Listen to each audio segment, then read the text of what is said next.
Warahmatullahi wabarakatuh. Innal hamdalillah nahmaduhu wa nasta'inuhu wa nastaghfiruh wa na'udzu billahi min shururi anfusina wa min sayyiati a'malina. Man yahdihillahu fala mudilla lahu wa man yudlil fala hadiya lahu. Ashhadu an la ilaha illallah wahdahu la syarika lahu wa ashhadu anna Muhammadan abduhu wa rasuluh. Subhanaka la ilma lana illa ma 'allamtana innaka antal alimul hakim. La haula wa la quwwata illa billahil aliyil azim. Rabbi shrah li sadri wa yassir li amri wahlul 'uqdatam min lisani yafqahu qawli. Rabbi zidna ilma warzuqna fahma. Allahumma salli ala Muhammad wa ala ali Muhammad kama sallaita ala Ibrahim wa ala ali Ibrahim innaka Hamidum Majid. Allahumma barik ala Muhammad wa ala ali Muhammad kama barakta ala Ibrahim wa ala ali Ibrahim innaka Hamidum Majid. Allahumma inna nas'aluka ilman nafi'a wa rizqan thayyiba wa amalan mutaqabbala. ونعوذ بك من علم لا ينفع ومن قلب لا يخشع ومن نفس لا تشبع ومن دعوة لا يستجاب لها. اللهم أعنا على ذكرك وشكرك وحسن عبادتك. اللهم فقهنا في الدين وعلمنا التأويل. اللهم يا مقلب القلوب ثبت قلوبنا على دينك. اللهم أرنا الحق حقا وارزقنا اتباعه وأرنا الباطل باطلا وارزقنا اجتنابه. اللهم آت أنفسنا تقواها وزكها أنت خير من زكاها أنت وليها ومولاها. اللهم رب يسر ولا تعسر رب تمم الخير. Amma ba'du. Alhamdulillah. Summa alhamdulillah, hari ini bersamaan hari Khamis. Berapa Safar hari ini? 7. 7 Safar.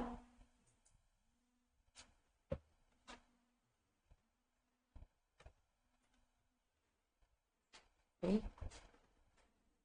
7 Safar. Alhamdulillah, dengan limpah rahmat kasih sayang Allah. Okay, kita menyambung tadabbur surah Al-Balad. Surah Al-Balad. Surah ke-90. Duduknya di dalam juzuk Amma, juzuk 30. Kalau dalam mushaf, muka surat 594. Jumlah ayat 20 ayat. Surah Makiyah ke Madaniyah? Surah Makiyah. Okay. 2/3 daripada Al-Quran adalah surah Makiyah. Apa maksud Makiyah?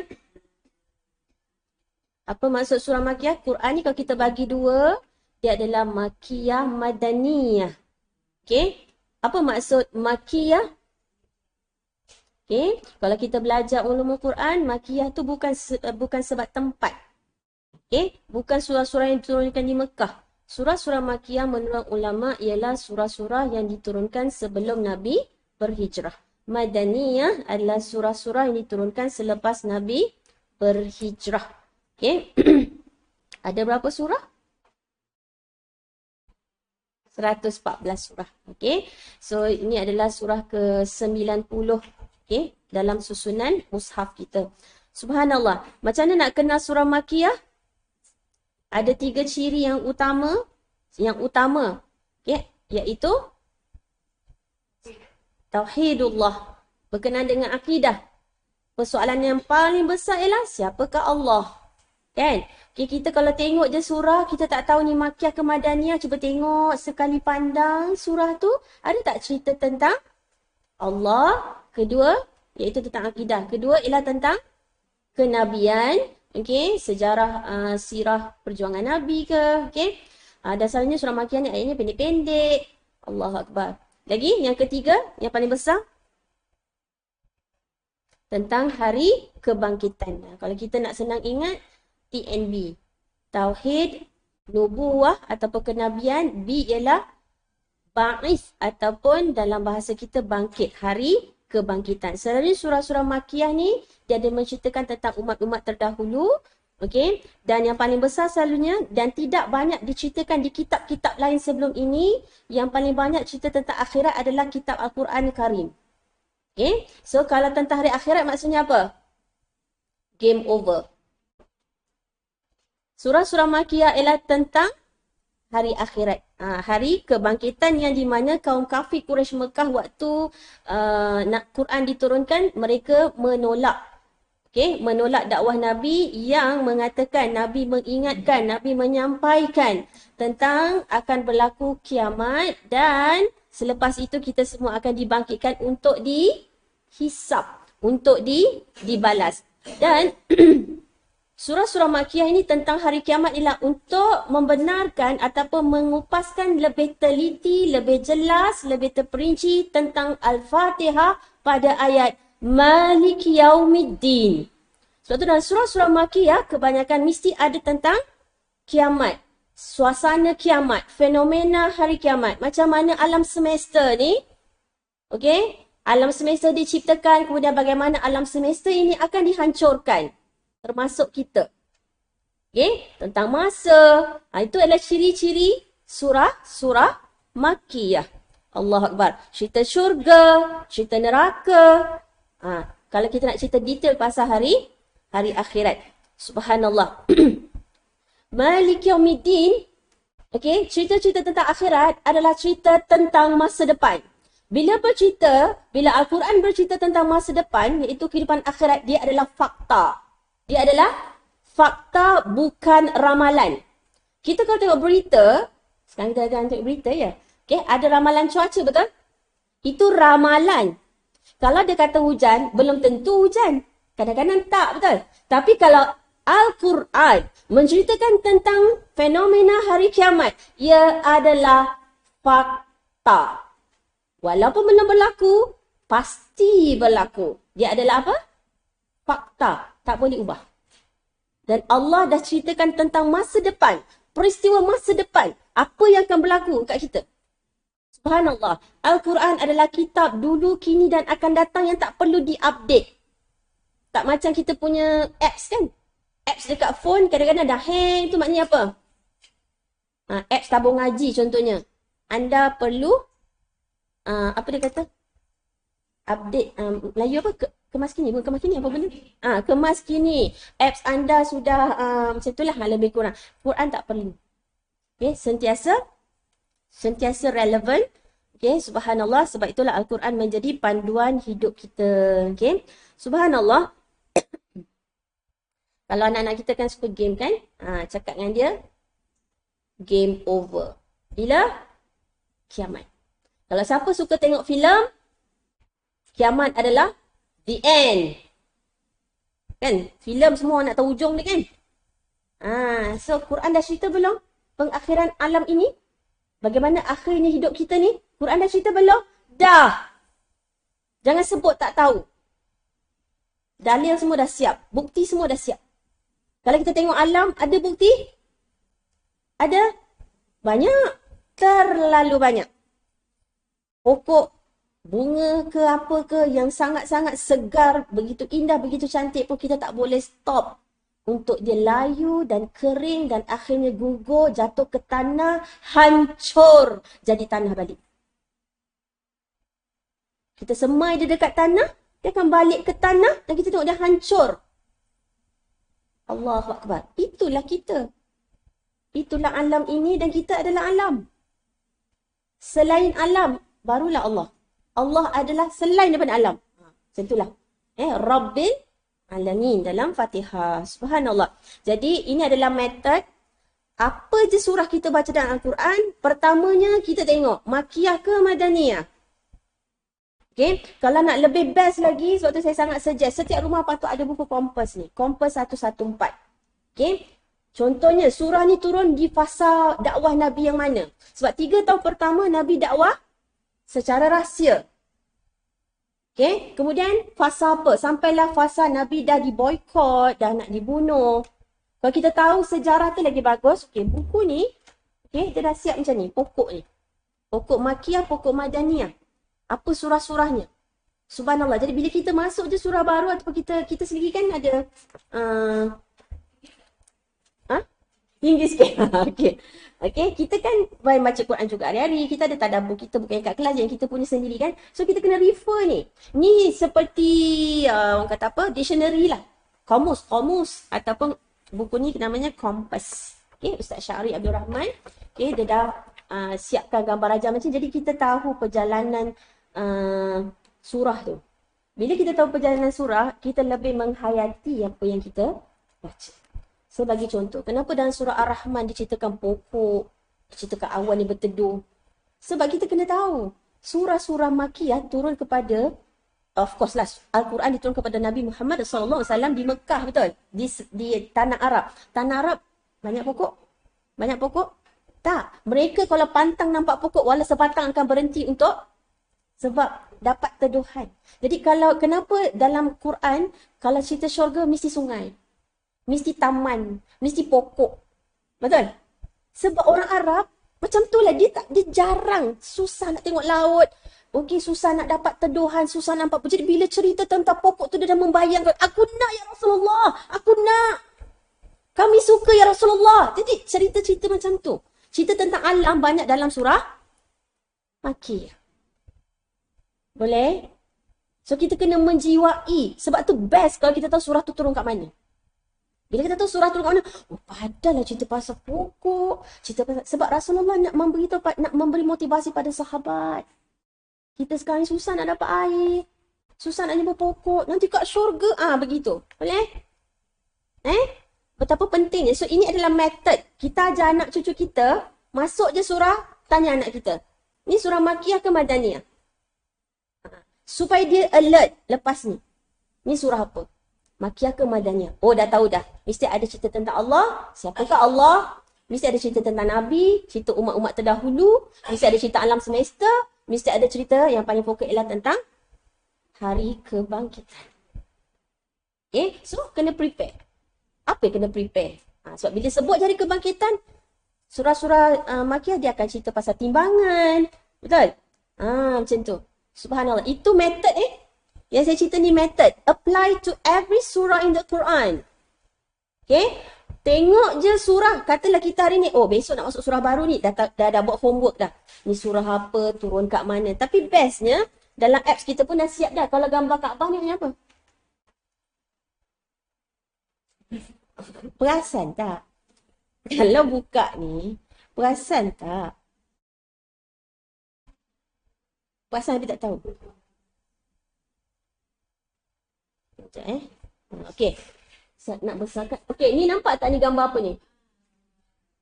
Gambar kubah Masjid Nabawi. Maknanya apa? Madaniyah. Kalau gambar Kaabah, Makiyah. So kita dah boleh tengok dah. Ataupun dah boleh ajar anak kita. Ni surah Makiyah. Okey. Ayat-ayat seruan ya ayyuhallazina amanu, Makiyah ke Madaniyah? Madaniyah. Okay? Sebab di Madinah baru adanya munafik. Di Mekah ialah musyrikin. Jadi ya ayyuhallazina amanu, sebab orang munafik dia kata dia beriman. Tapi buktikan keimanan kamu. Kalau aku bagi perintah kau taat tak? Kalau aku larang kau ikut tak? Boleh? InsyaAllah mudah-mudahan Allah bantu kita. Subhanallah. Surah Al-Balad. Apa maksud Al-Balad? Ialah negeri. Okay? Negeri. Surah yang dimulakan dengan sumpah. Allah bersumpah dengan negeri Mekah. Okay? Minggu lepas kita ada berbincang. Surah Al-Fajr ditutup dengan syurga. Surah Al-Balad ditutup dengan neraka. Okay? Jadi apa kaitannya? Kita boleh nampak, okay, surah Al-Fajr diakhiri dengan syurga dan surah Al-Balad diawali dengan negeri Mekah. Okay? Diawali dengan Mekah. Jadi syurga Mekah. Jadi Mekah tu ialah idaman kita nak pergi, tempat yang kita rindui, tempat yang paling aman, tempat yang paling dimuliakan, tempat yang paling diberkati. Okay, subhanallah. Satu cita-cita kita orang Islam semua nak pergi Mekah, betul? Allahu Akbar. Jadi sebagai manusia yang berakal, kita diminta Allah untuk memilih. Nak hentikan hidup kita ni, hayat kita ni, nak hentikan ke syurga ke atau ke neraka. So, buat pilihan, dan pilihan bila kita masuk surah Al-Balad, Allah beritahu kita, Allah menjawab sumpahnya bahawa untuk kita ke syurga, bersenang lenang kat dunia. Santai, seronok-seronok, pergi bercuti je ke?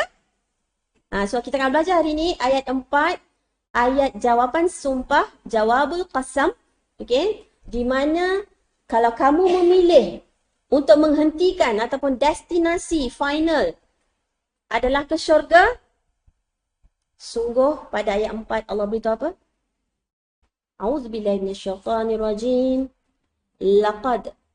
Okey, laqad itu ialah taukid laqad, dan la tu satu, qad tu kedua. So dua penegasan dekat situ. Laqad khalaqnal insana fi kabad. Sesungguhnya kami telah jadikan manusia sentiasa dalam keadaan menghadapi kesulitan dan kesukaran jasmani dan rohaninya. Subhanallah, ini adalah jawapan sumpah. Allah sampai bersumpah dengan negeri Mekah dan Nabi Muhammad semata-mata untuk, kalau ikut konteks surat ni, ialah untuk menjawab sumpah tu ialah ni. Maknanya bila Allah bersumpah, siapa yang bersumpah dalam surah ni? Allah. Okey, kalau Allah bersumpah, semua yang Allah sebut dalam Quran semuanya penting. Tapi kalau dimulakan dengan sumpah, dia lagi penting. Betul? So bila Allah bersumpah, mesti dia ekstra lagi kita kena bagi perhatian. Iaitu Allah nak ingatkan kita, ingat sesungguhnya kamu memang dicipta untuk penat, letih. Allahu Akbar. Sungguh pasti. Al-insan. Kita lah tu, manusia. Bila insan tak kira beriman, tak kira kafir, tak kira muslim, tak kira non-muslim. Semua. Apa dia ni? Susah payah, letih, penat, derita, sakit, lenguh. Semua ada. Pernah jumpa orang yang tak pernah sakit ke? Pernah jumpa orang yang tak pernah mengeluh penat ke? Ada. At least mesti mengantuk punya. Betul tak? Ngantuk mesti ada punya. Dan selalunya kita ngantuk tu sebab apa? Letih lah kan? Okay, subhanallah. So nampak tak dia punya kaitan? Al-Fajr, syurga. Terus Al-Balad, negeri. Okay, negeri Mekah. So kalau kita tahu sirah Mekah, sejarah Nabi di Mekah. Bagaimana? Bagaimana dakwah Nabi? Susah, payah, pedih, derita. Sehingga apa? Wa anta hilum bihadzal balad. Okay. So kita dah kupas dah minggu lepas pasal kenapa Mekah disebut Masjidil Haram. Ingat? So kalau siapa yang terlepas boleh tengok video yang lepas. Okay. Balad ini dikatakan Mekah sebab anta ni adalah refer kepada Nabi Muhammad SAW. Sekurang-kurangnya ada 3 penafsiran hilun ni. Hilun ialah halal. Yang pertama ialah, kita dah tahu dah, tanah haram, berburu pun haram. Cabut pokok pun haram. Tapi tergamaknya penduduk tanah haram yang menghalalkan, yang telah menghalalkan darah Nabi Muhammad. Iaitu, samalah dia menghinakan Nabi Muhammad.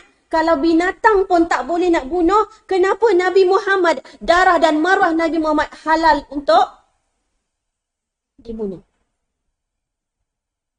So kalau kita tak baca tafsir, kita tak belajar tadabbur, kita baca ayat ni, kita rasa tak betapa kita semua cintakan Rasulullah kan? Kita rasa sedih tak dengan apa yang mereka dah buat dengan Nabi Muhammad SAW? Kalau kita cuma baca ni je, baca terjemahan, sedang engkau yang Muhammad tinggal di negeri itu, sentiasa ditindas. Apa perasaan baca terjemahan je? Apa perasaan? Rasalah kan, ya betul, Nabi ditindas. Betul. Itu je lah, setakat itu. So yang pertama, hilun adalah darah Nabi dihalalkan. Punya teruknya, punya tergamaknya penduduk Mekah waktu itu. Yang sebelum ni kita tahu kan Nabi Muhammad Al-Amin, disayangi, keturunan bangsawan. Okey, Allahu Akbar. Yang kedua, hilun tu apa dia? Yang kedua ialah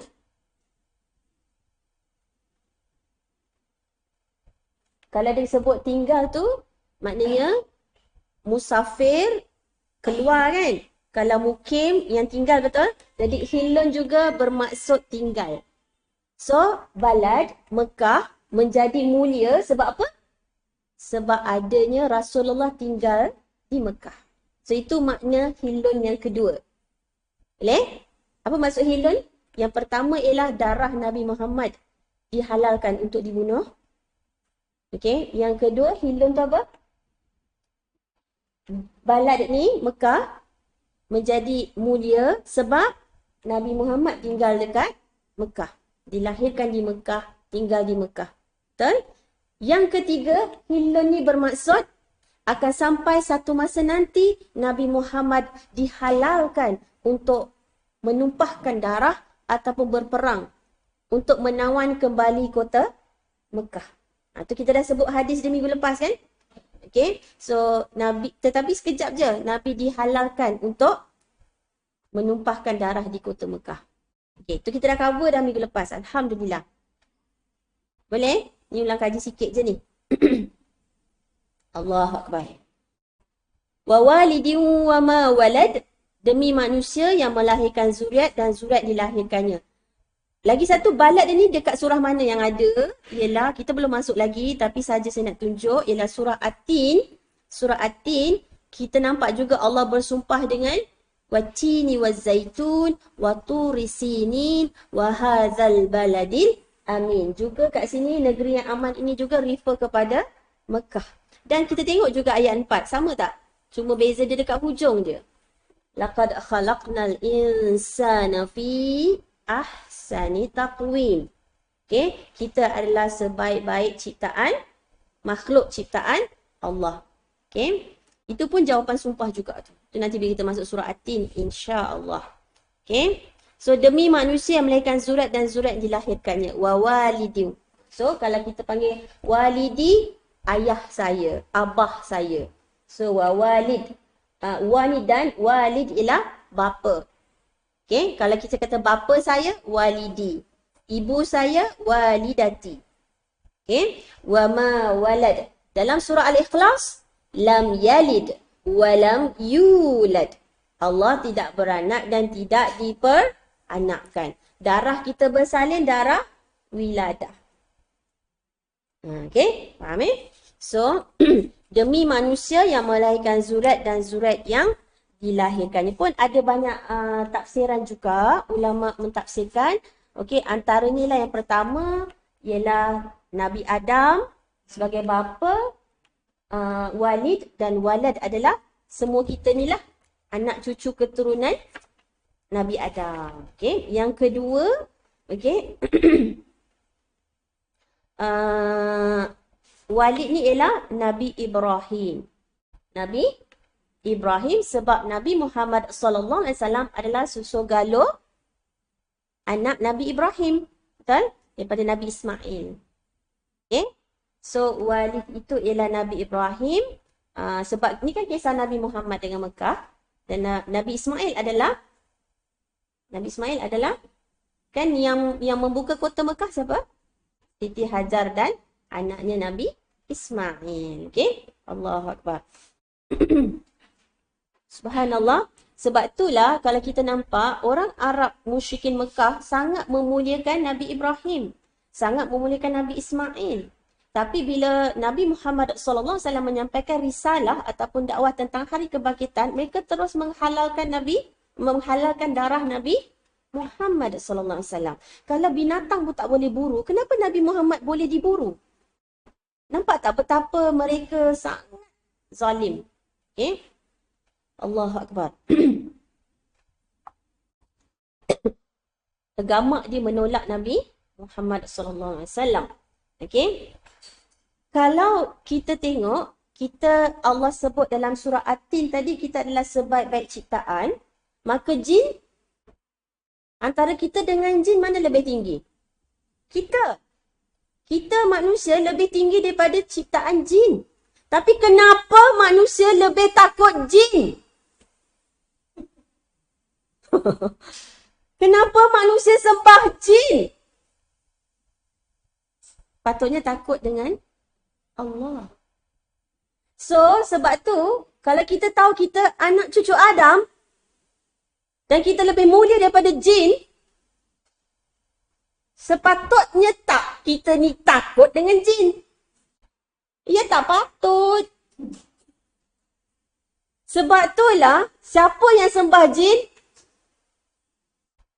Allah murka. Syirik.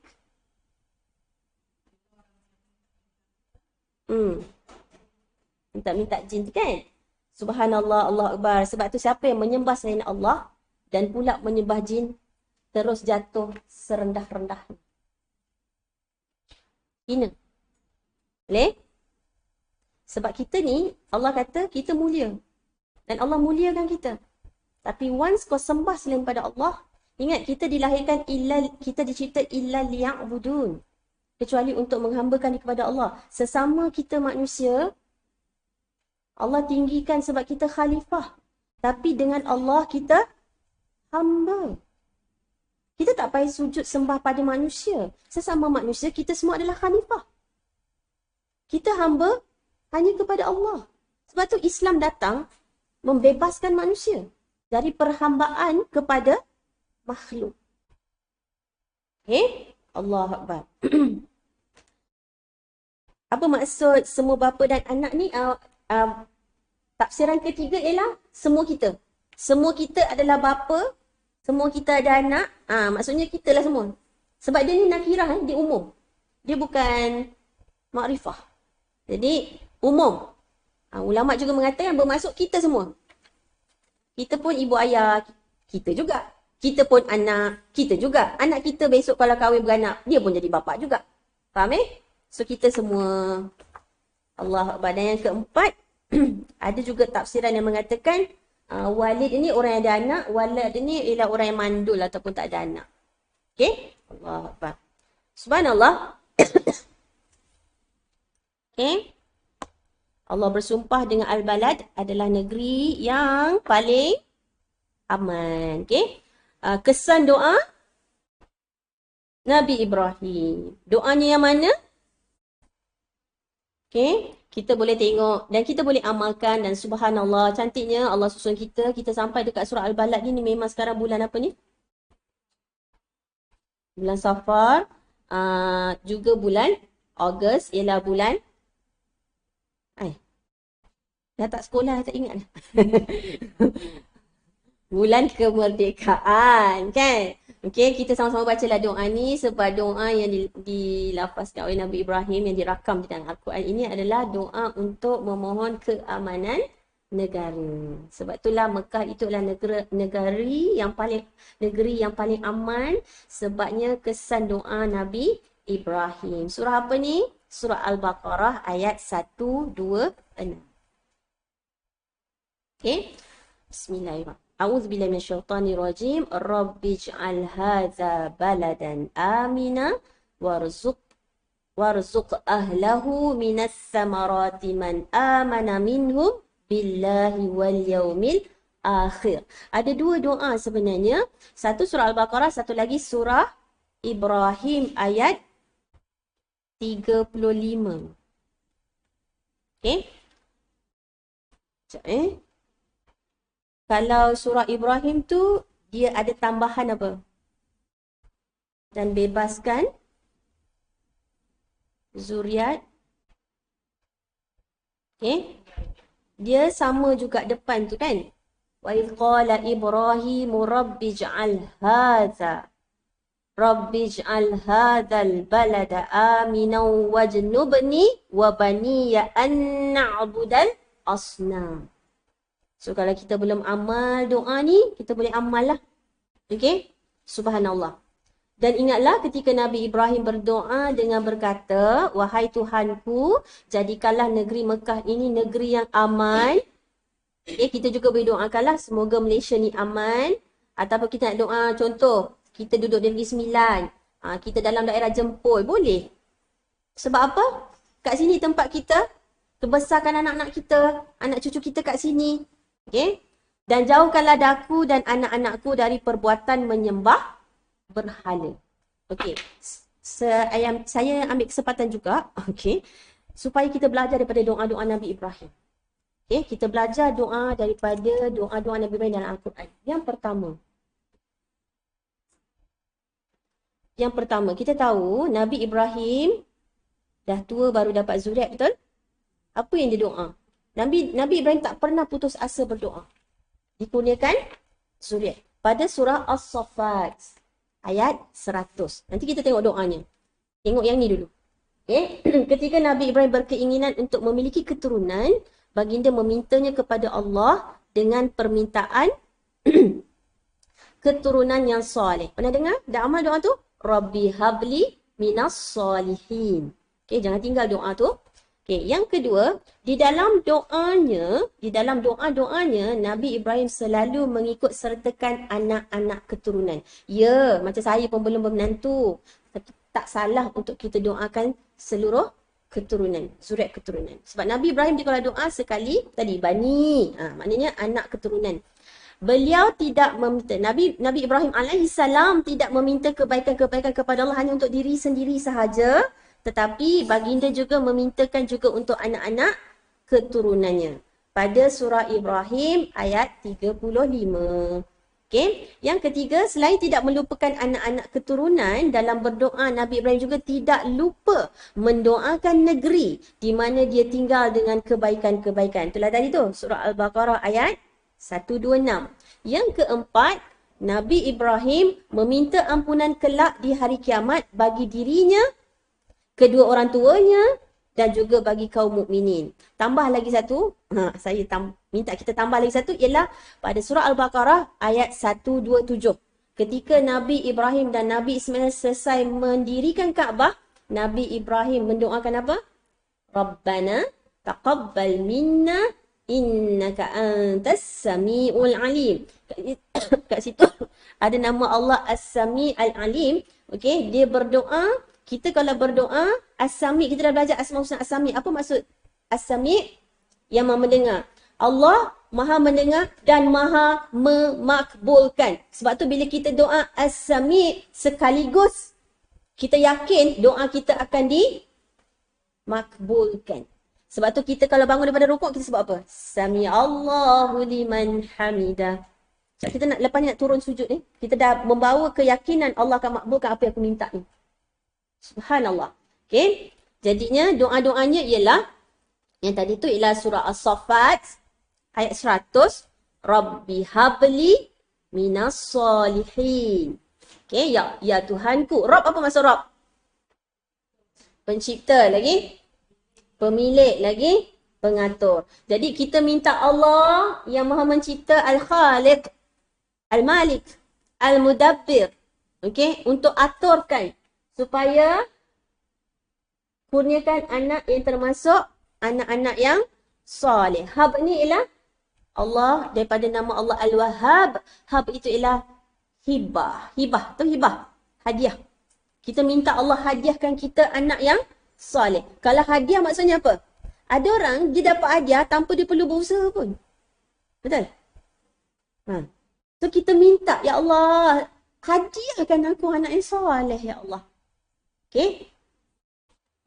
Kemudian tadi pada kita nak minta kan, Nabi Ibrahim tadi minta doa untuk zuriat keturunannya mengerjakan solat. Kalau tadi surah Ibrahim ayat 35, bebas daripada penyembahan berhala. Sebab tu tak jauh lepas tu daripada ayat 35 sampai 40 ialah Nabi Ibrahim terus minta apa? Rabbi ja'alni muqimas salah wa min zurriyyati Rabbana wa taqabbal du'a. Jangan berhenti sampai situ Tolong hafal sampai ayat 41. Ni ayat 40, ni ayat 41. Sebabnya, okay, jangan doa untuk sendiri sahaja. Doakan untuk semua orang beriman. Lepas tu, Rabbana gfirli. Kita dulu. Doakan untuk diri kita dulu. Doakan minta keampunan untuk diriku. Okey, lagi. Ya Tuhan kami, ampunilah aku. Aku dulu minta. Maknanya minta ampun untuk diri sendiri dulu. Lepas tu, wali walidayya. Apa maksud tu? Kedua orang tuaku. Kemudian, ni yang dikatakan jangan sombong. Doakan semua untuk orang beriman. Walil mu'minina. Apa dia tu? Dan orang-orang mukmin. Bila? Yauma yaqumul hisab. Pada hari perhitungan. Saya tahu ramai dah hafal sampai ayat 40. Lanjutkan sampai ayat 41. Ingat, bila kita doakan orang lain dalam diam-diam, doa siapa yang makbul dulu? Doa kita. Lepas tu jangan kedekut. Doakan untuk orang lain juga. Okey. Dan tadi itulah. Ni doa, ni surah Al-Baqarah kan? Ayat 126 tadi. Rabbi ja'al hadha baladan amina warzuq ahlahu minas samarat. Bayangkan Mekah tu asalnya apa? Kering kontang. Air pun tak ada. Dan Allah jadikan telaga air Zam-Zam yang mengalir sampai hari ni. Dan kemudian ada tumbuh-tumbuhan dan buah apa yang tak dekat Mekah sekarang ni. Kan? Okay, minas samarat. Buah-buahan. Ni semua kesan doa Nabi Ibrahim. Man amana minhum billahi wal yaumil akhir. Ya Tuhanku, jadikanlah negeri ini negeri yang aman dan limpahkanlah penduduknya rezeki dari buah-buahan, yakni orang-orang orang-orang yang beriman kepada Allah dan hari akhir di antara mereka. Subhanallah. Kemudian kita digalakkan juga untuk tutup doa kita dengan Rabbana taqabbal minna innaka antas samiul alim. Yang ini surah Al-Baqarah ayat 127. Kita berharap, kita berdoa semoga Allah menerima amal kita. Menerima. Bayangkanlah Nabi Ibrahim dengan Nabi Ismail membina Kaabah, membina rumah Allah. Satu amalan yang soleh tak? Amalan soleh gila kan, membina masjid. Tetapi and yet Nabi Ibrahim masih berdoa apa? Terimalah amal daripada kami. Sebab tu rukun ibadah apa rukun ibadah? Kalau kita ibaratkan seekor burung, kepala burung tu apa? Cinta, mahabbatullah. Sayap kanan, takut. Takut boleh, maknanya ada dua lah. Boleh harap dan sayap kiri ialah takut. So kalau takut tu antaranya takut apa? Kita kena takut amal kita tak diterima Allah. But at the same time, kita ada raja, iaitu kita harap rahmat Allah. Sebab Allah janji rahmatku, kasih sayangku mengatasi kemurkaanku. Kita banyak dosa, kita banyak buat silap. Setiap anak cucu Adam pasti buat silap, tapi orang yang terbaik adalah orang yang istiqamah bertaubat.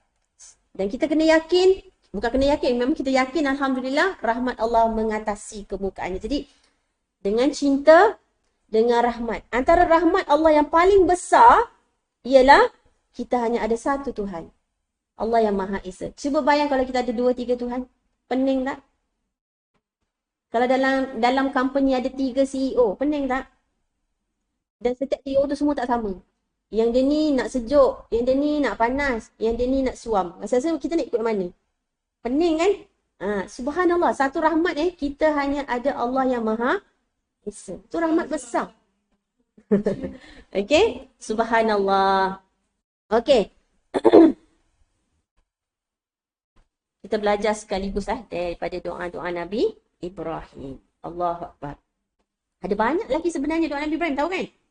Rabbi habli hukma wa alhiqni bis solihin waj'alni lisanan sidqan fil akhirin waj'alni min warathati jannatin na'im.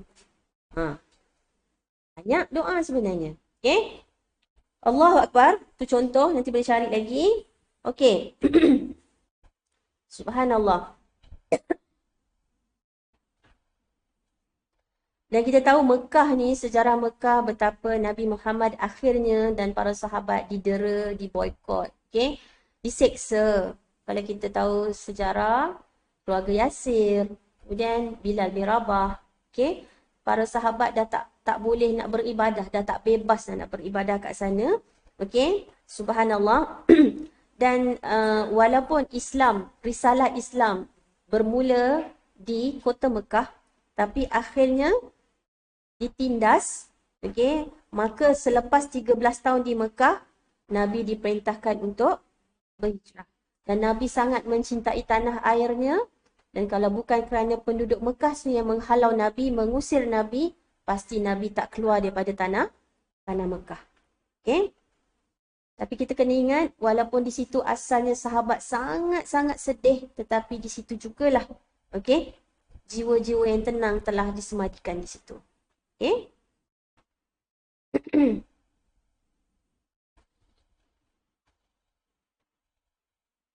Allahu Akbar. So, each time kita sedih, mungkin something happen kat tempat kita, kat kampung kita, menyebabkan kita sedih. Ingatlah peristiwa Nabi Muhammad SAW dan sahabat-sahabat Nabi ketika itu. Bagaimana dipulaukan di tanah air sendiri. Okay? Allahu Akbar. Okay.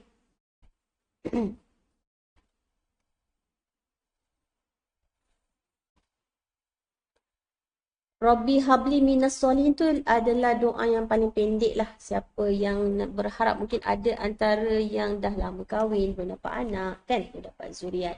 Okay, boleh terus. Jangan berhenti berdoa. Seperti Nabi Ibrahim dah tua pun, kalau Allah nak, kun fayakun.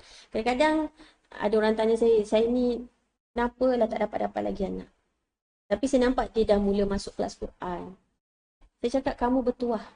Sebab sesungguhnya, Allah sedang mempersiapkan kamu sebelum kamu layak, sebelum kamu bergelar seorang ibu. Allah persiapkan dia dengan ilmu. Betul tak?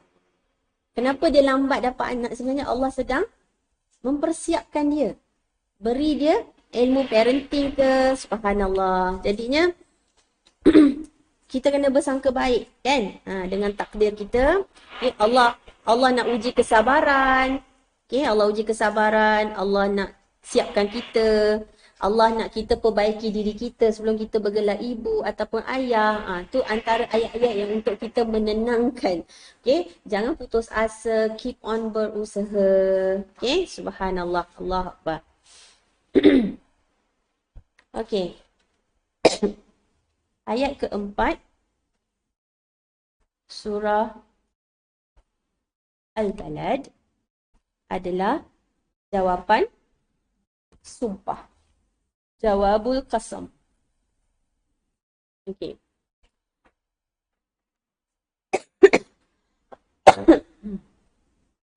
Sungguhnya kami telah jadikan manusia sentiasa dalam keadaan menghadapi kesulitan dan kesukaran. So, kita dah tahu kan lafaz, kita dah tahu khalaq, apa tu? Khalaq ialah cipta, jadi na ialah kami telah ciptakan. Okay, sesungguhnya kami telah menjadikan manusia. Bukan bermaksud Tuhan tu ramai, kami ni bukan maksud Tuhan tu banyak.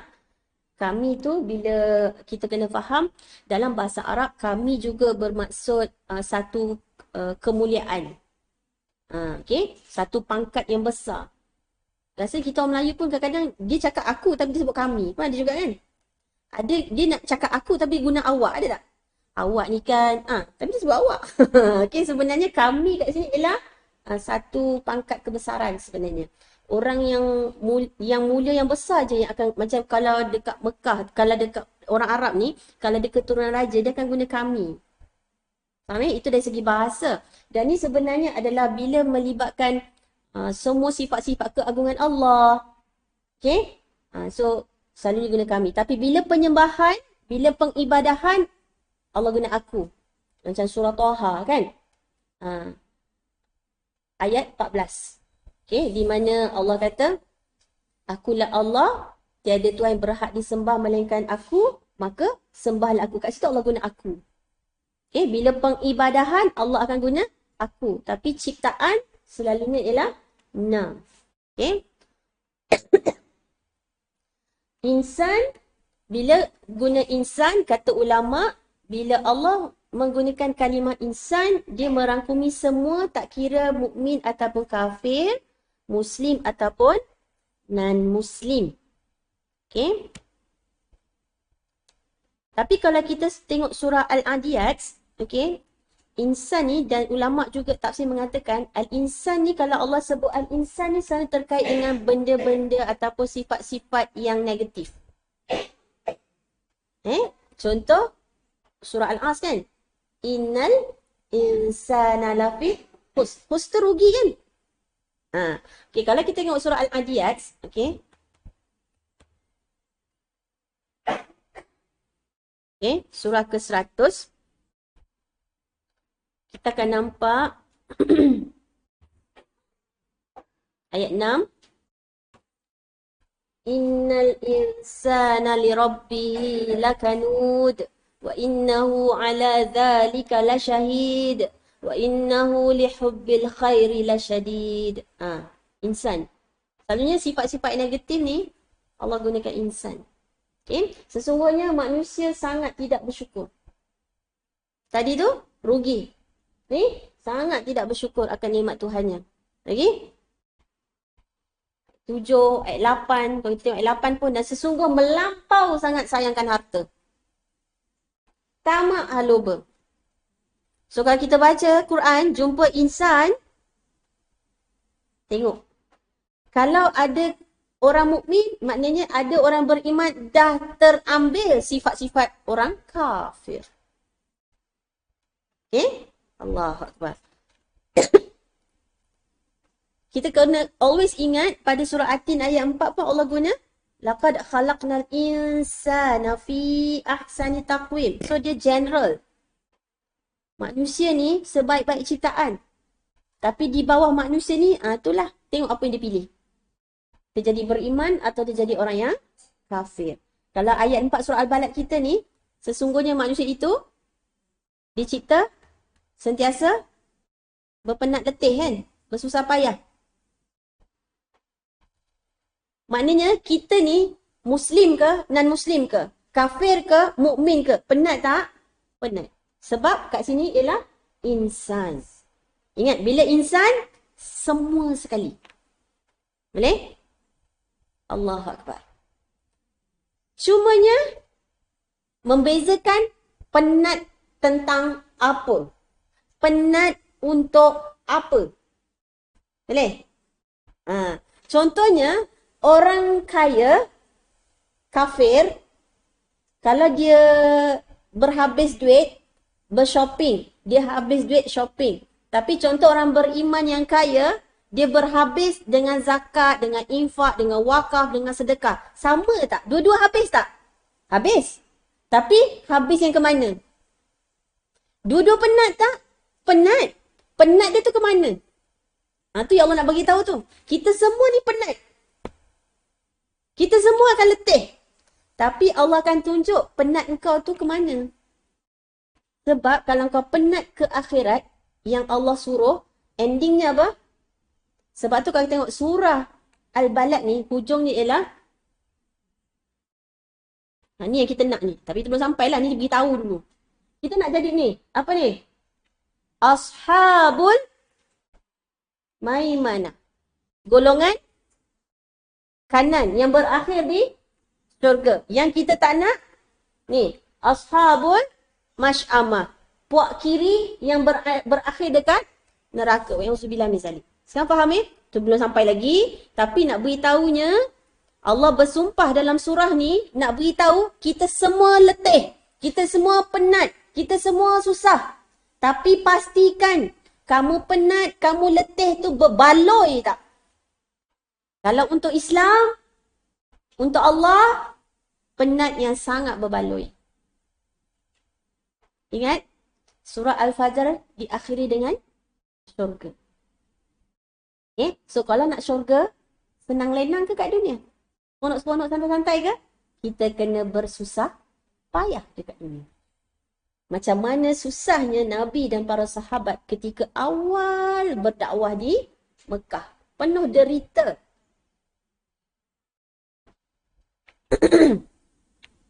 Allahu Akbar. So ini sebenarnya ayat untuk memujuk hati. Kalau penat aja, ya memang penat. Kan Allah kata aku dicipta tu memang penat. Lepas ni nak mengeluh lagi. Sebab dah memang. Kita mengeluh pun dia tak akan mengubah keadaan. Sebab kita memang dicipta, memang akan penat. Okay? Allah Akbar. Subhanallah. Fi. Kalau fi ni dalam. Dalam ni kita kena faham Contoh, kalau gula masuk dalam teh panas. Larut. Betul? Kita boleh pisahkan balik gula tu? Yang dah larut dalam air teh tadi, boleh? Tak boleh keluarkan. So maknanya kita ni suka ke tak suka, memang kita dah free. Kita memang dalam. Contohnya, innal insana lafi khusr. Memang kita dalam kerugian. Memang kita ni dalam kepayahan, keletihan, kesusahan. Memang dah dalam. Allah tak guna ala. Allah tak guna ila. Allah guna fi. Ibarat gula dah tak boleh keluarkan dah daripada dalam air teh tu. Maknanya kita boleh terkecuali ke? Tak penat? Boleh? Tak terkecuali. Siapa pun tak terkecuali. Kau budak ke? Kau tua ke? Kau orang senang ke? Kau orang susah ke? Semua akan rasa penat. Amin? Bila fi, tidak ada pengecualian. Tak ada pilihan. Allahu Akbar. Al-kabad. Okey, kalau ikut bahasa Arab, al-kabad. Okey. Al-kabad ni juga bermakna hati. Okey. Hati yang pekat, yang kental dan keras. Susu, kalau kita biar je dalam gelas, apa jadi? Susu tu mengeras kan? Susu, kalau kita letak air susu, kita biar je kat luar. Apa jadi? Susu tu jadi keras kan? Macam susu getah tu kan? Okey, macam juga agar-agar biar sejuk dia jadi jelly. Betul? Okey. Itu kita sebut kabat asal cair kemudian mengeras. Okey. Pekat menggumpal. Tu kabat. Itu juga makna dia. Okey. Ada ulama juga menafsirkan kabat ni ialah tegak dan lurus. Maksudnya apa? Kita ni manusia, al-insan ni kan kita manusia kan? Kita ni manusia, posture tubuh kita, bila kita berdiri atas dua kaki kita, memang kita tegak dan lurus. Yang paling hampir dengan manusia, binatang apa? Spesies orang hutan, monyet semua tu kan? Tapi dia jalan lurus tak? Tak. Itu ulama kata, al-insan fi kabad ni juga bermaksud posture manusia. Insan. Kita tegak dan lurus atas dua kaki bila kita berjalan. Okay? Haiwan tak. Okay?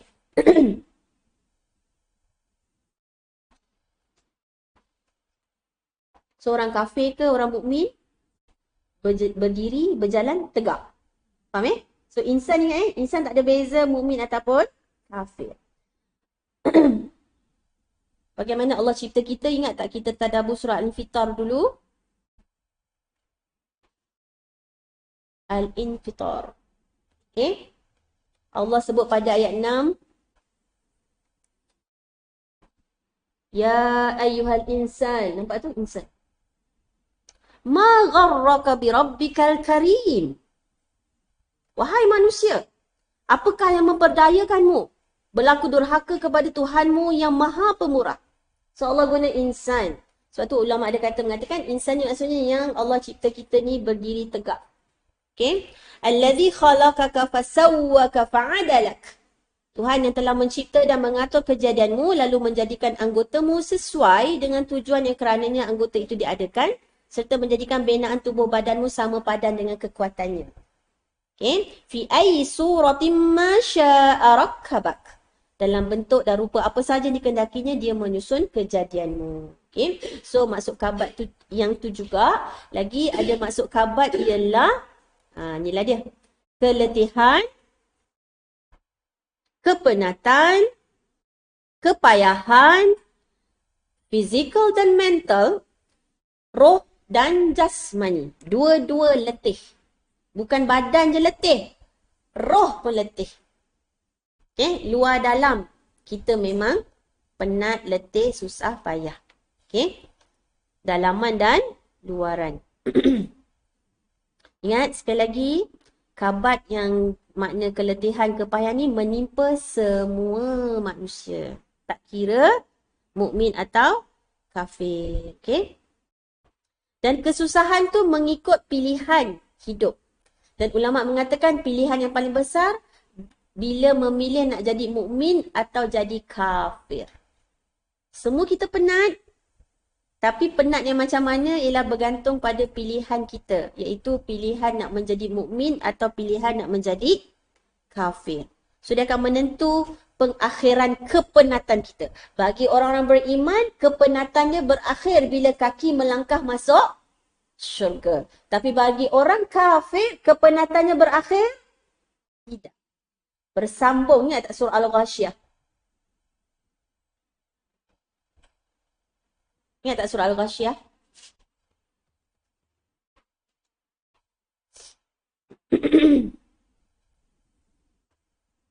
Kenapa dia wujuhu yawma idzin khashi'ah? Ni. Amilatun nasibah. Berpenat lelah sampai kat neraka. Kita tak nak Nauzubillah min zalik. Okey. Allahu Akbar. So kalau kita orang beriman yang berakal, Allah dah cipta kita ahsanut taqwim. Kita diminta Allah untuk memilih, okay, nak menghentikan kepenatan kita ni dengan masuk syurga atau terus-terusan penat sampailah kekal abadi. Sebab kat neraka kekal abadi. Orang kafir tidak berhenti dari kepenatan. Okay? So kita kena cerdik dalam memilih. Allahu Akbar.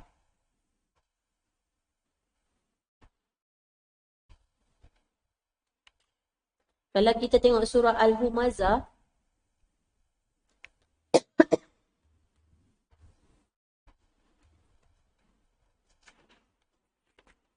innaha alaihim muqsadah fi amadin mumaddadah. Okay. Ni ayat 6. Narullahil muqadah. Semua ni dalam neraka yang naik menjulang ke hati. Sesungguhnya api neraka itu ditutup rapat atas mereka. Mereka terikat di situ pada batang-batang palai melintang panjang. So dah penat dekat dunia. Okay. Sama-sama semua penat. Mukmin ke, kafir apa, semua penat dekat dunia. Tapi kalau orang beriman, penat dia akan berakhir bila dia masuk syurga. Tapi orang kafir, ni, dia akan masuk dalam apa ni?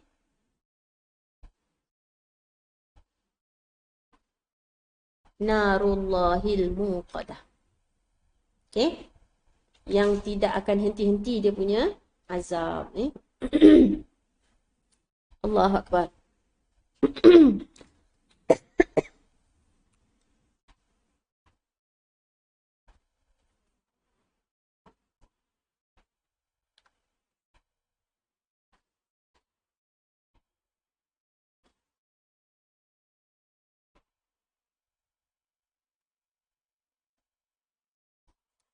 So, saya nak kita renung dua ayat Surah At-Tin tadi, surah At-Tin ayat 4. Laqad khalaqnal insana fi ahsani taqwim.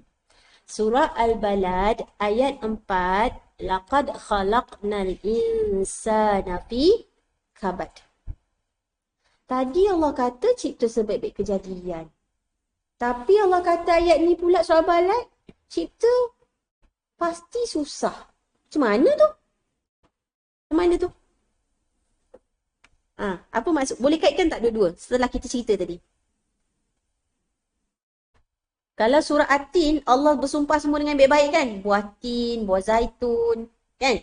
Yang kita suka, yang elok-elok, tempat yang baik.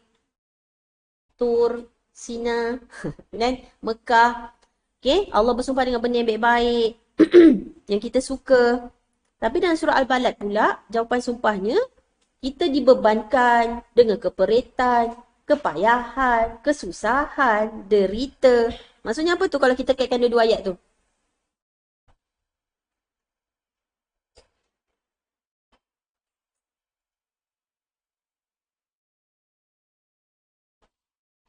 ahsani taqwim, kalau kita fikir dia adalah dari segi fizikal, okay, Allah kata Allah cipta kita sebaik-baik ciptaan. Fizikal kita sebaik-baik ciptaan berbanding dengan haiwan semua kan.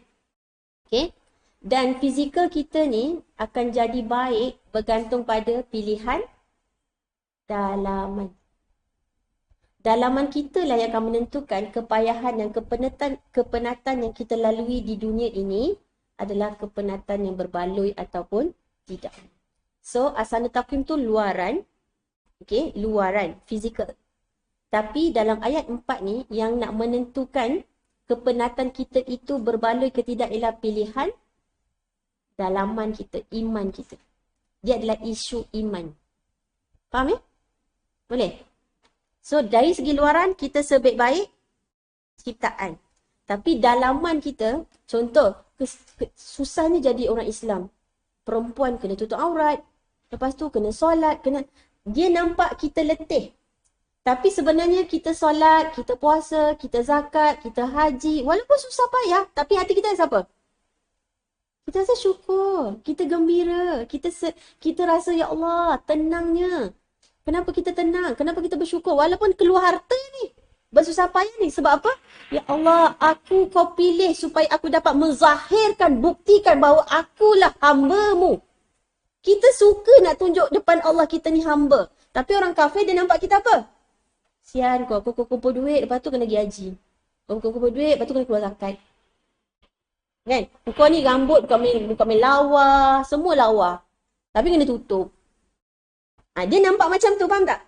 Keimanan dia nampak macam tu. Tapi dia nampak kita penat. Dia nampak kita letih. Tapi kita, hakikatnya, iman kita tak letih. Kita bahagia. Kita tenang, kita syukur, kita gembira. Dapat membuktikan bahawa akulah hamba-Mu yang bersyukur, ya Allah. Faham tak ni? Boleh? So, ayat 4 surah At-Tin, untuk Allah beritahu kita sebaik-baik ciptaan. Ulama mengatakan itu fizikal. Tetapi bila ayat surah Al-Balad ayat 4 ni, kenapa pula kalau sebaik-baik, tapi kenapa Allah tak kata, maka aku ciptakan kau senang lenang? Kenapa pada ayat 4 surah Al-Balad ni Allah kata, pasti kau dalam kesusahan? Tadi kata sebaik-baik. Macam kita lah kan. Kata mama sayang. Tapi kenapa mama kita minta ni tak dapat, tu tak dapat, ni tak boleh. Ada syarat lah ni. Mama ni sayang ke tak? Contoh. Faham Boleh nampak perkaitan tu? Ni bukan saya yang kaji, bukan saya yang cakap. Tak, ni semua kajian para ulama'. Maknanya sampai ke tahap itu, ulama' mengkaji. Perkaitan antara ayat ni dengan ayat ni, surah ni dengan surah ni. Allahu Akbar. Betapa ceteknya ilmu kita. Sampai tak terfikir benda ni. Kan? Subhanallah, Allahu Akbar. Sebab itulah akhir zaman. Kita ni akhir zaman. The crucial, paling kritikal kita ialah keberkatan. Ulama' dulu boleh mengkaji macam-macam. Betul tak? Kaitan surah At-Tin dengan surah ni lah. Kalau kita tengok betul, dua-dua ayat 4. Sama. Sampai sini satu fi asal takwim ni, fi kabad. Kita pernah tak terfikir tu? Kita tercapai akal tak nak fikir tu? Apa kaitan surah At-Tin dengan surah ni? Ada? Saya bukan apa, saya nak berkongsi perasaan. Saya harap kita sama-sama, bila kita semakin belajar Quran, kita semakin sedar diri. Ya Allah, sebenarnya apa aku buat dengan hidup aku? Kalau besok kita kat padang mahsyar, berdiri depan Allah, apa kita dah buat dengan hayat kita ni? Apa modal masa yang Allah dah bagi, umur ni? Kita dah buat apa ni? Kita dah buat apa dengan umur kita ni? Apa kitab yang kita dah tulis? Saya cakap, kawan saya cakap saya. Apa kitab yang kau dah tulis? Apa benda yang kau dah kaji tentang Quran? Apa benda yang kau nampak? Kita ni tadah je. Telan je, sedot je, sedap je, serap je. Tak kalau itu pun kita dah tinggal nak praktis. Sekarang ni kita ni ibaratnya apa? Tinggal nak amalkan. Sebab itulah syukur, bersyukur, tak ada kerja lain kerja kita ni bersyukur iaitu ketaatan. Ibarat dulu zaman nenek moyang kita, hutan kena tebas, kena teroka. Sekarang highway dah siap dah. Tinggal bayar tol je lah. Highway dah siap. Kita ni ibarat highway dah siap. Pun tak nak keluar. Pun tak nak pergi belajar. Pun tak nak baca. Semua kitab semua dah banyak. Dah siap. Ulama dulu-dulu dah kaji dah. Kita tinggal nak amalkan, nak sampaikan. Allahu Akbar. Kalau kita renung, ya Allah, apa aku buat ni dengan hidup aku? Subhanallah. Saya rasa sangat takjub macam mana diorang boleh fikir.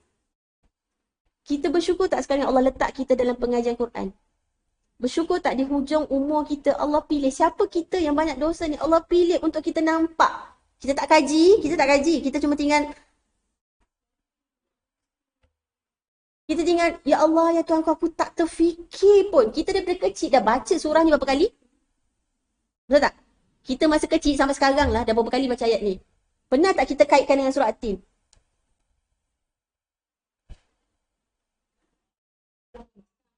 Ha? Iyo. Keluar iyo tu. Betul. Lagi kalau kita belajar bahasa Arab, lagilah. Ya Allah, fi ni pada mana? La ni ada makna. Qad ni ada makna. Ya Allah, ya Allah, ya Allah.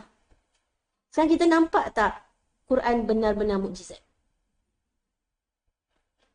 Benar-benar tak kita rasa, ya Allah, mahalnya Quran ni. Boleh tak lepas ni kita pandang Quran ini adalah satu harta yang paling berharga. Kita ni tunggu balut dalam kertas hadiah, ada ribbon, ada bunga. Baru kita rasa, oh, beruntung kan dapat hadiah. Kita rasa tak kita pegang Quran tu kita dapat hadiah yang sangat mahal. Harta karun. Mudah-mudahan lepas ni the way kita pandang Quran bukan lagi sama. Sebab tu lagi kita tadabbur lagi kita rasa macam ya Allah nak mati dengan Quran ya Allah. Biarlah aku mati kat tangan aku ni Quran ya Allah. Aku mati suara aku tengah macam Quran ya Allah. Aku mati ketika aku sedang mengamalkan Quran ya Allah. Aku mati ketika aku sedang menyampaikan Quran ya Allah. Tolonglah ya Allah. Anything that related to Quran. Tengah dalam kelas Quran ke, on the way pergi kelas Quran ke, anything that related to Quran. Tolonglah ya Allah, matikanlah aku dengan Quran. Tak ada lain dah. Kita dah tak nampak dah lain. Hidup ni dah nampak. Ya Allah, habiskanlah sisa umur aku dengan Quran. Kita terlalu banyak dah membuang masa. Okay, kita dah tinggalkan banyak benda. So, tak ada benda yang paling kita bersyukur ialah Allah balik kita dengan, Allah kembalikan kita balik semula dengan Quran. Subhanallah, tidak ada dah. Tidak ada lebih berharga, tidak ada lebih penting. Ialah Al-Quran. Benamkanlah, hiduplah dengan perasaan tu. Dan insya-Allah mudah-mudahan Quran jadi syafaat. Pembela bukan pendakwa kita. Subhanallah. Allahu Akbar. Okay. So ayat 4 surah Al-Balad ni nak mengingatkan kita Allah nak beritahu engkau memang dicipta susah dan payah. Engkau memang akan letih. Macam mana pun kau memang akan letih. Engkau makanlah ubat kuat antara mana pun. Kau memang akan letih. Memang. Confirm. Sungguh. Pasti letih. Tetapi iman kita yang akan menentukan keletihan kita akan ditamatkan di mana. Kalau bukan ditamatkan, maksud saya keletihan kita ni akan mudah-mudahan Allah pilih akan berakhir di bila kaki kita confirm masuk syurga. Boleh? Allahu Akbar.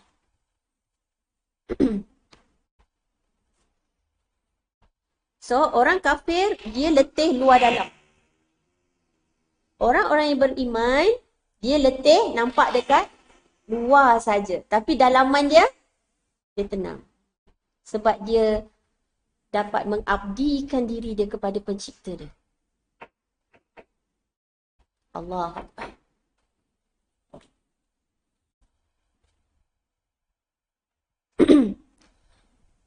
Kalau dulu kita mungkin terover, okay? Mungkin kita rasa kerja kita, bos kita lah bagi kita gaji. Dengan gaji itulah kita besarkan anak kita. Okay. Sampai kita taat semua apa bos suruh. Contoh. Ni contoh. Okay.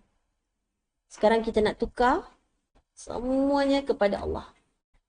Aku nak taat perintah kau ya Allah. Kalau aku boleh taat perintah bos aku dulu, aku lagi nak taat kau ya Allah. Sebab kau yang cipta aku. Aku datang daripada kau ya Allah. Okay, minta sungguh-sungguh. Okay. Sami'na wa ata'na. So kita kena takut juga sebab bila jumpa al-insan dalam Al-Quran, kata Imam Ibn Ashur, bila ada al-insan, selalu dia akan terkait dengan karakter kekufuran. Tamak, tak bersyukur, kerugian. Karakter tu selalunya dikaitkan dengan al-insan. Okay?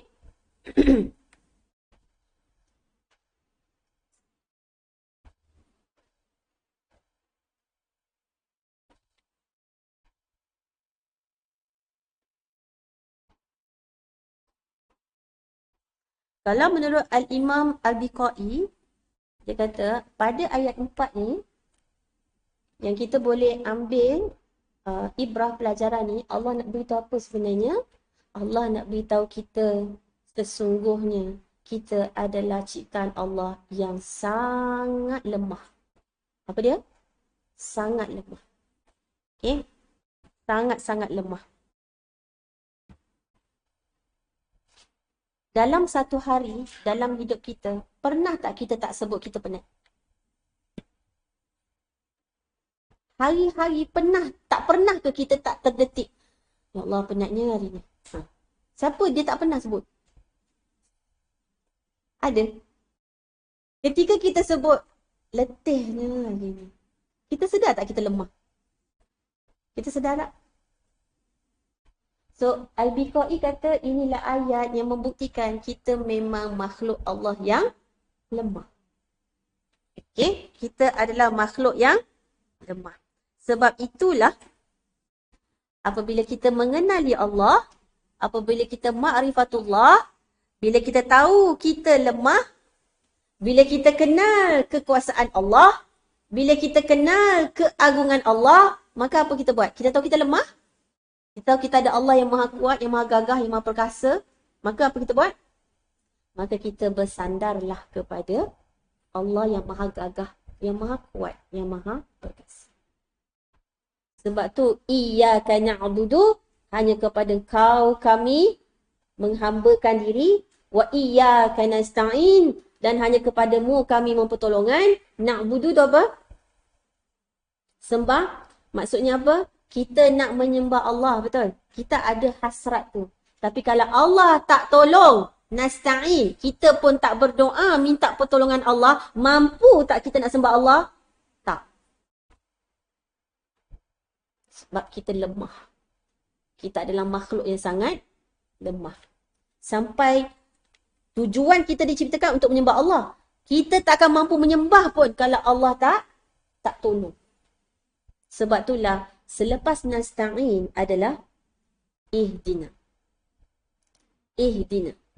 Kalau kita sedar bahawa itulah yang kita amin dalam setiap rakaat kita, hajat aku yang terbesar ialah nak hidayah. Pasti kalau kita tahulah, kita berharap hidayah. Contohlah kan, kita kalau berharap permohonan kita diluluskan, apa kita buat lepas tu? Sampai telefon berbunyi, entah-entah bank telefon. Entah-entah kilang yang aku minta kerja tu telefon. Sebab kita berharap betul. Kita cari betul. Tapi kita lepas solat, kita cari tak hidayah tu. Kalau kita sedar yang kita minta dalam solat tu minta hidayah, lepas solat patutnya buat apa?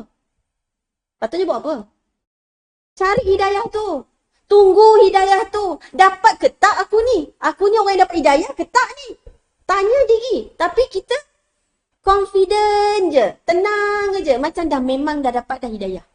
Sedangkan hidayah itu tak pasti. Allah boleh bagi, Allah boleh cabut. Tapi rezeki tetap dah. Rezeki dah tetap. Sebab tu tak payah Allah ajar kita untuk urzukna. Tapi Allah ajar kita untuk minta apa?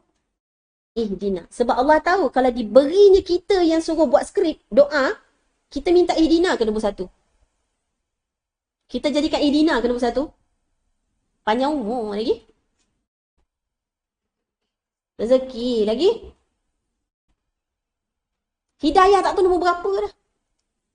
Sebab tu Allah nak beritahu kalau dibiarkanlah. Memang tak minta ni Idina. Sedangkan satu hari berapa keputusan kita buat?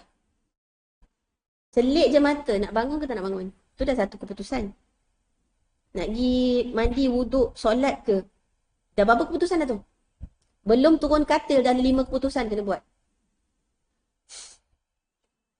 Itu belum lagi nak bersiap, nak tutup aurat ke tidak. Semua tu keputusan. Sebab tu kalau tak ada ihdina, tak dapat hidayah daripada Allah, macam mana kita buat keputusan kita? Ikut nafsu lah. Betul? Nak makan banyak, nak makan sikit, nak makan tu. Semua tu memerlukan ihdina. Allahu Akbar. Sebab tu hidayah nombor 1 ialah hidayah ilmu.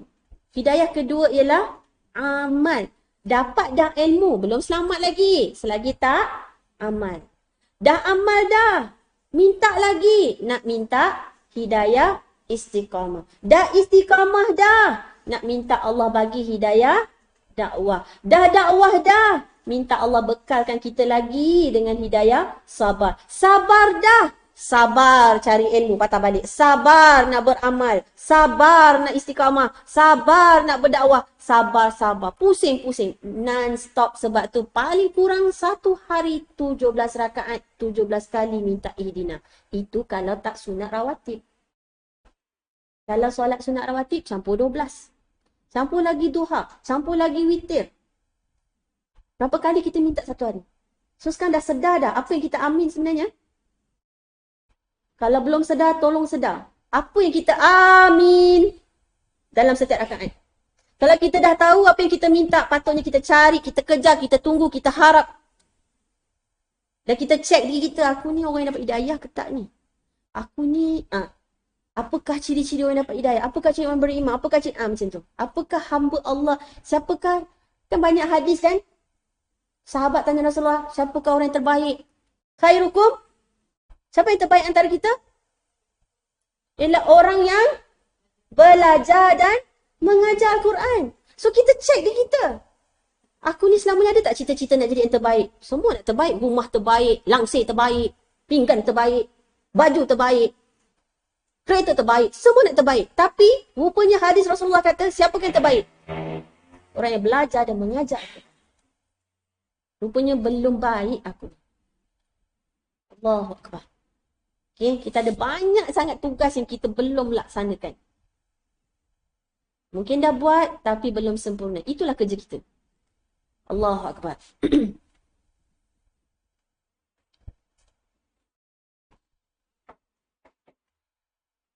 So kita dah tahu kita lemah. Sedar diri lemah. Dan kita dah belajar fiqhul asma'ul husna. Sifat-sifat keagungan, kemuliaan, kesempurnaan Allah yang selamat dari sebarang keaiban, kekurangan, kecacatan, keburukan, maka bersandarlah kepada Allah. Sebagaimana Allah berkuasa mengubah Mekah menjadi Mekah yang kemudiannya ada air Zam-Zam, yang aman, yang tenteram, Allah juga boleh mengubah kepayahan dan keletihan dan kesedihan yang kita lalui sekarang. Setiap kesedihan, kepayahan, kesusahan, kelukaan, penderitaan yang kita lalui kat dunia ni. Tapi kalau kita orang beriman, kita kena berasa sangat bersyukur. Sebab ujian inilah tanda Allah. Aku diuji sebab Allah nak gugurkan dosa aku. Allah nak naikkan darjat aku. Allah sayang aku. Allah tak nak aku leka. Allah tak nak aku lalai. Allah nak aku sentiasa istighfar. Ya Allah, baiknya Engkau, Ya Allah. Kita dah tak nampak dah derita kita tu adalah satu kesusahan. Yang kita jadi derita bila kita tengok apa yang orang ada, kita tak ada. Hidup zaman sekarang pula beli lifestyle, beli gaya hidup. Akhirnya hutang sana sini. Betul? Kan? Okey. Sekarang ni kita nampak dia bolehlah masuk syurga, anak dia semua mufti.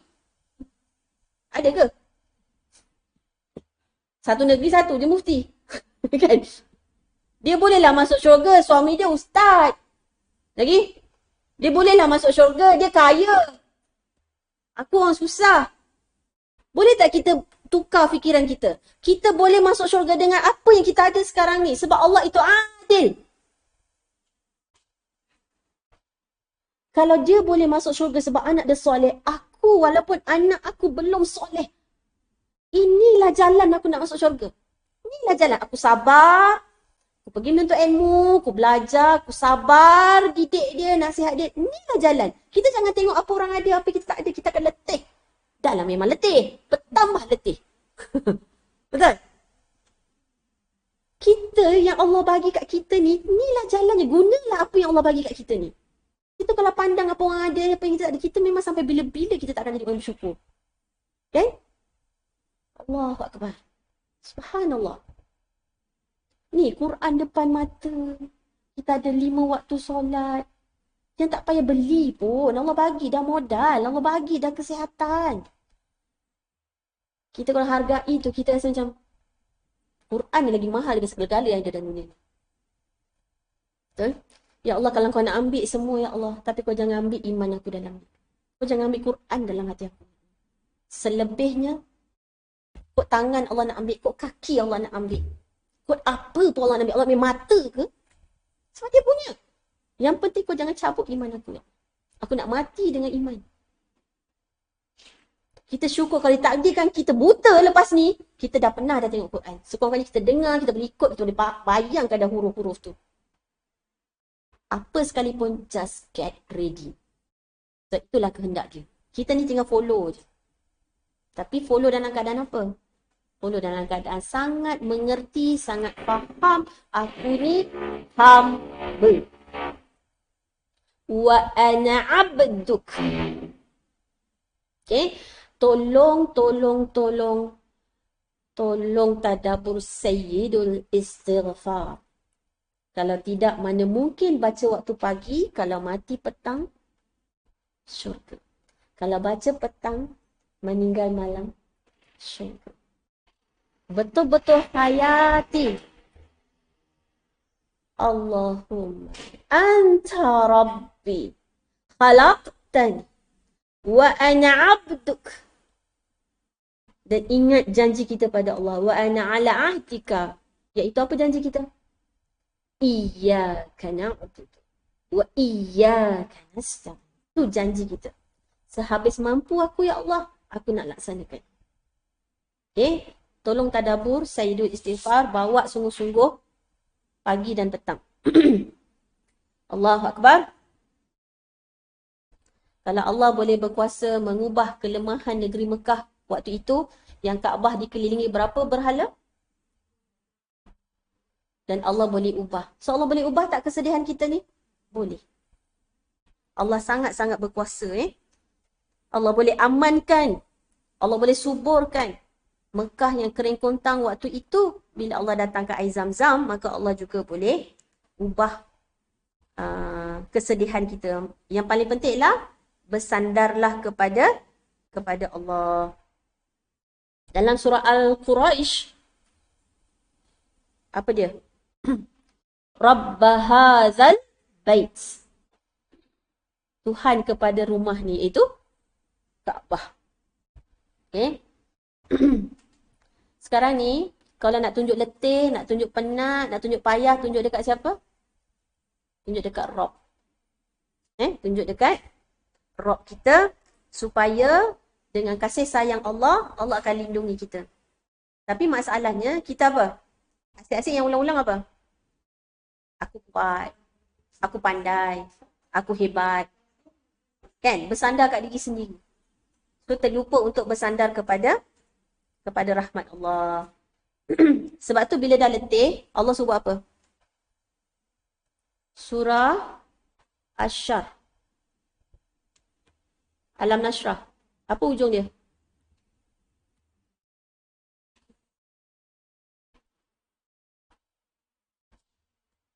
Bila kita dah habis satu tugas, satu aktiviti, satu kerja, فَإِذَا فَرَوْتَ فَانْصَبْ. Kemudian, apabila engkau telah selesai daripada suatu amal soleh, maka bersungguh-sungguhlah engkau berusaha mengerjakan amal soleh yang lain. So, take a break, rehat sekejap. Wa ila rabbika farghab. Dan kepada Tuhanmu sajalah hendaklah engkau memohon apa yang kau gemar dan ingini. So lepas satu amal soleh, kemudian mulakan amal soleh seterusnya. Minta dengan Allah daya dan kekuatan. La haula wala quwwata illa billah. Maknanya apa? Bila kita buat amal soleh, letih tak? Letih tak? Mestilah letih, betul? Tapi Allah kata apa? Baliklah kepada Allah. Kembalilah kepada Allah. Dekatkanlah kepada Allah. Maknanya bila kita dah habis satu kerja, okey, kita dah habis satu aktiviti yang besar lah contoh kan. Okey, kita mesti ada time untuk dengan Rob. Kita mesti ada masa untuk kita balik pada Rob. Kita memang tugas sebagai anak, sebagai isteri, sebagai ibu. Kita ada banyak tugas kan? Tapi lepas satu tu sentiasa balik, cepat-cepat balik kepada Allah. Okay, sedar kita penat, sedar kita letih. Tapi kepada Allah lah kita gantung harapan, serahkan segala-galanya. Ni? Supaya apa? Kenapa kat ayat ni, wa ila rabbika farghab? Kita letih dah ni buat amal soleh ni. Jadi mak, jadi anak, jadi isteri, jadi jiran. Letih dah ni. Tapi kenapa lepas tu perintahnya ialah wa ila rabbika farghab? Aku letih ya Allah. So, maksudnya apa ni? Kepada Allah lah, supaya Allah lah yang hilangkan keletihan kita. So, baliklah kepada Allah. Wa ila rabbika farghab. Bila kita lagi cepat kita balik kepada Allah, kita sandarkan kepada Allah, lagi cepat kita pulih. Okay? So, fa idza faraghta fansab wa ila rabbika farghab. Okay, so kita kena ambil masa lepas kita habis kerja tu, kita kembali kepada Allah, kita mohon pada Allah. Kita berdoa supaya Allah beri kita kekuatan untuk kita sambung lagi kerja lepas ni. Kita ada kerja lagi lepas ni kan? So, minta kekuatan daripada Allah. Okay? Allahu Akbar. Subhanallah. Balik pada surah kita tadi.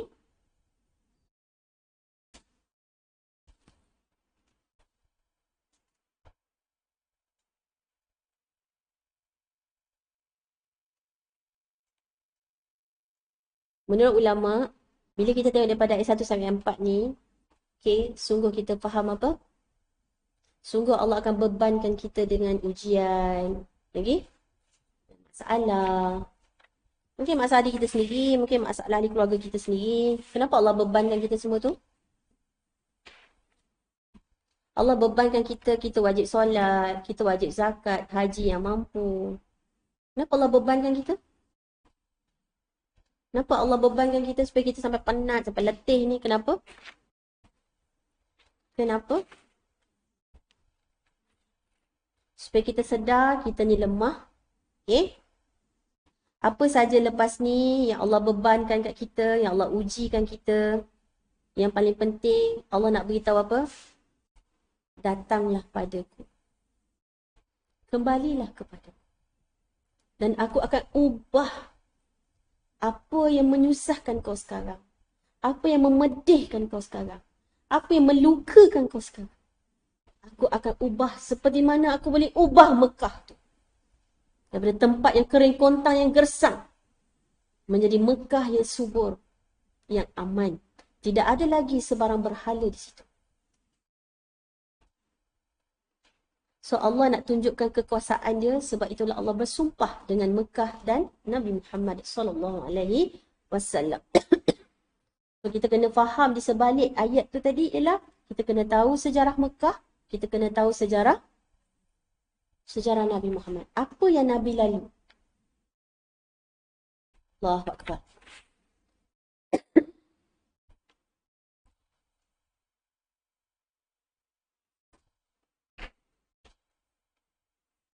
So, siapakah yang bersumpah dalam surah ni?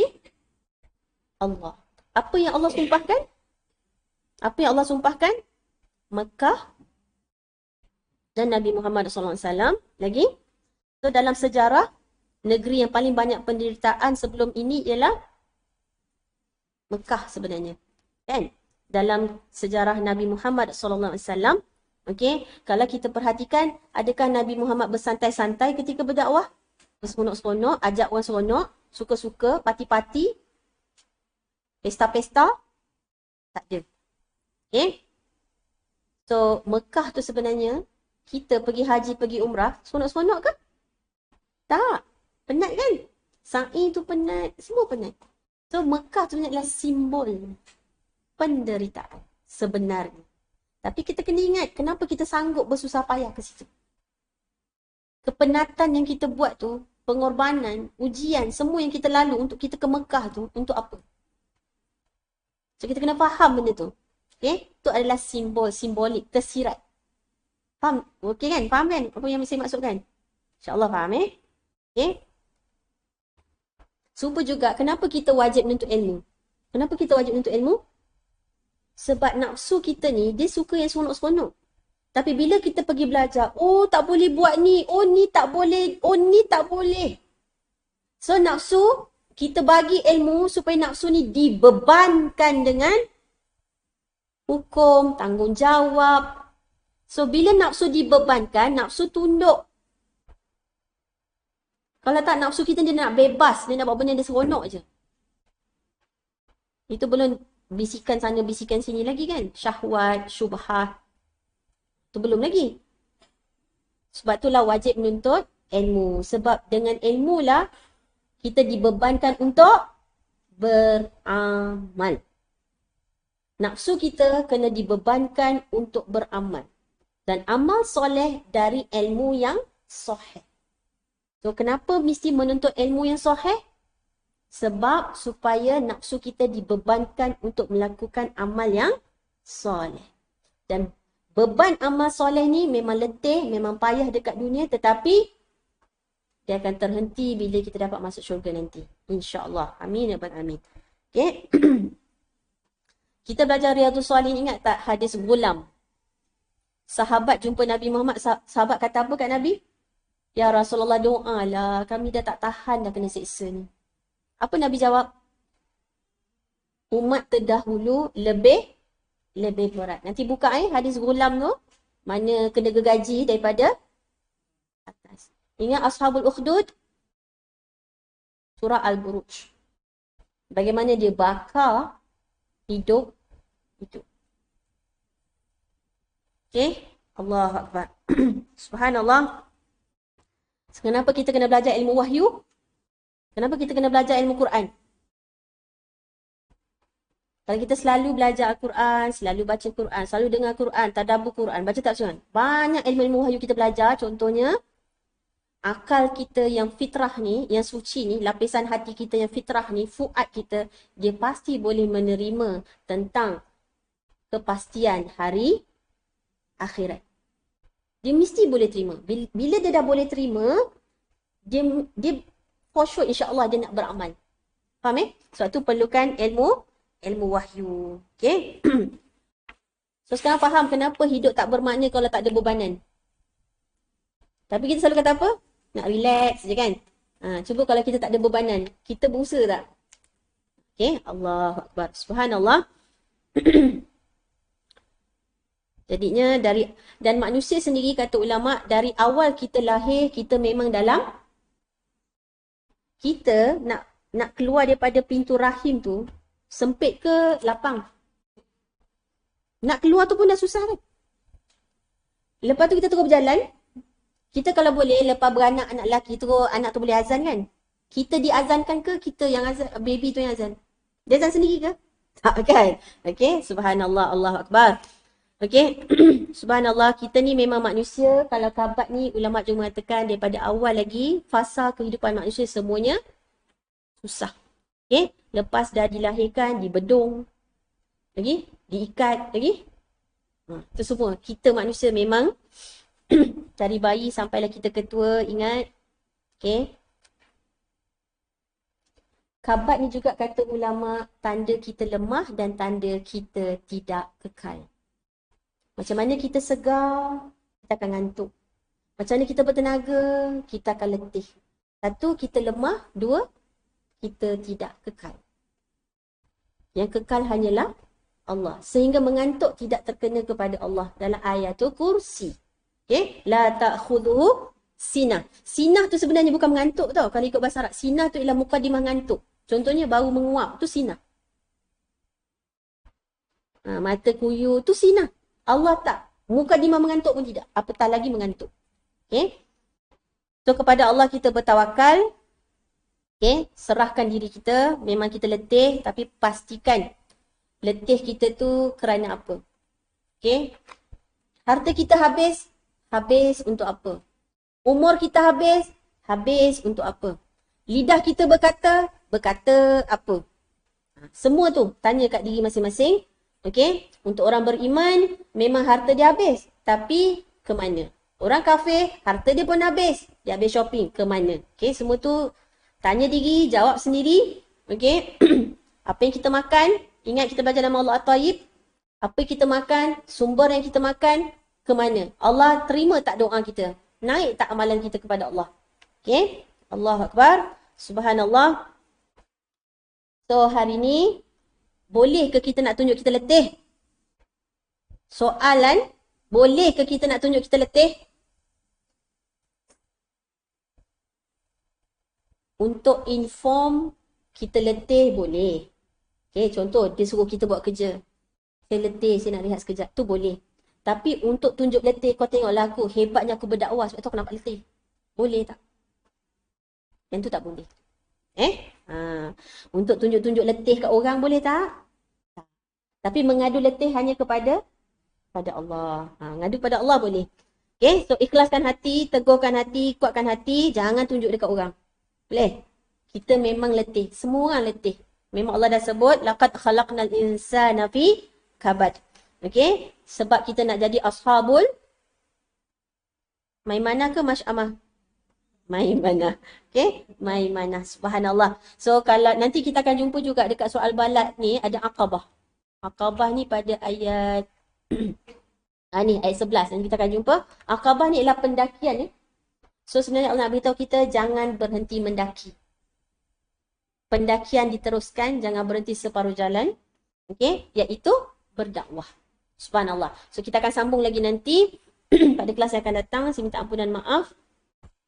Aku liqauli hadza wa astaghfirullah li wa lakum wa billahi taufiq wal hidayah. Assalamualaikum warahmatullahi wabarakatuh. Saya tak sempat juga nak cerita surah Qaf. Mungkin next session Sebab surah Qaf pun memang isunya adalah keletihan dan kepayahan. Okay, subhanakallahumma wa bihamdika asyhadu an la ilaha illa anta astaghfiruka wa atubu ilaik. Wa sallallahu ala sayyidina Muhammadin wa ala alihi washabihi wasallam. Alhamdulillah. InsyaAllah saya cuba kelas next